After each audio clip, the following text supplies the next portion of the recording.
Go for it. Hi, this is Susie, and I'm going to show you a fun way to make suet for your birds. Suet is so healthy for them and helps your birds survive. Protect and save birds, and we protect and save our earth. So let's take a look at the stuff I've got gathered together today. Now that I've completely convinced you in the last 5 seconds of how important it is to feed your birds suet, which is a blend of grains and fat, beef or pork fat, to help them survive in the winter. I make my own cakes because they're extremely expensive to buy good ones, and the inexpensive ones, the birds just turn their nose up and fly away. So I make my own, and I get loads of birds that come and love to eat it up.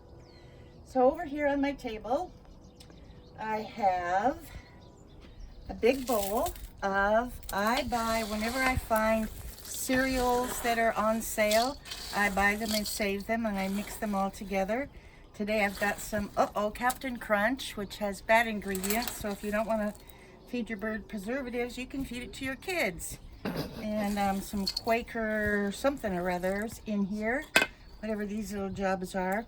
And then I'm being really nice to my birds this batch, and I bought them some fruit and nut blend, which is a very nice thing. Any kind of dried fruits or nuts can be added, certainly sunflower seeds, peanuts, and jar of peanut butter. Do not look at the ingredients on the peanut butter jar, it's pretty scary. So I've got a couple of pans that are ready to go. I've got my whole grains as much as possible with some nuts and dried fruits and raisins in here. I've also melted my peanut butter, which after doing this for years, I found out today it is best melted in the microwave.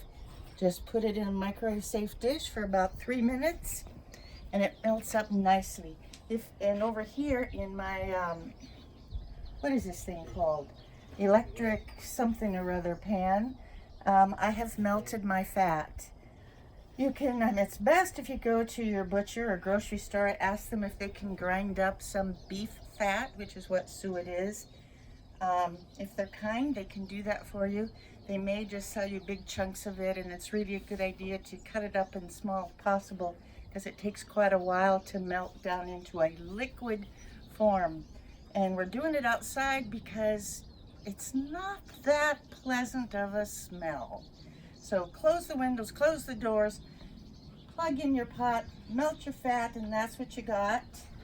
And it's time to put this together.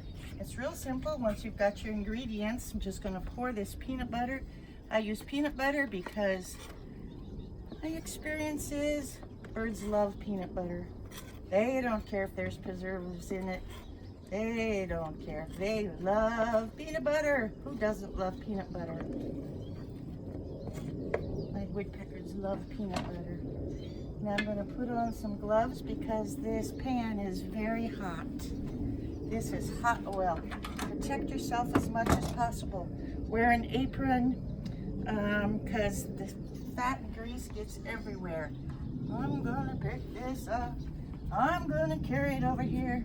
I'm not going to burn myself. And I'm going to pour it into my stainless steel pan. Now the ratio of fat to grains and peanut butter is a mystery. Absolute mystery. I don't know.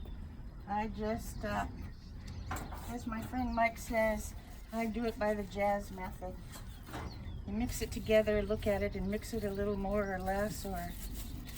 And I'm just going to put on some food handler gloves because I did my nails and I don't want to mess them up with sticky stuff all over.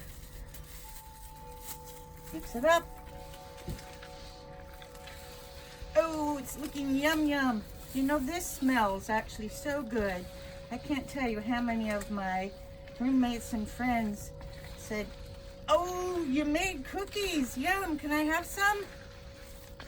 And I had to dive in and get them away from them before they started eating it. Get out of those cookies. They're for the birds. You know, it's not just woodpeckers that love this stuff. I've got everybody. The chickadees, I must have had 20 this morning bush tits on my suet feeder all crowded around trying to get their fair share. Juncos, everybody eats it because of course it falls out of the suet container and onto the ground. I'm going to include a fun, well, okay, it's not fun, video at the end of this of the risks of suet, which is my outdoor cat jumped up on the ledge, got a bird that was there eating the suet. Oh, nuts. Okay, you know the biggest problem I've had of all of this, it's all mixed together. That's it. Now we're just going to pour it in the pans and let it sit, and in about an hour it's going to be rock hard because this fat is going to return to its solid state, and then we'll cut it into, most suet feeders are 4x4 inch. So we'll cut it into that size that fits right on there. And if I can get this up, oh, the biggest problem is any kind of containers I have found that you pour this suet into, it's hard as heck to get it out. It sticks, it crumbles. I've been a failure at this more times than Carter's got pills, or more times than Noah tried to get out of the ark. I don't know. Let's see if we can pour some of this right down in here.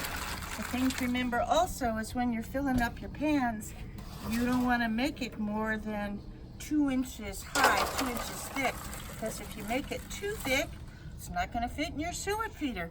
And what are you going to do? You got all this suet and it doesn't fit in anything.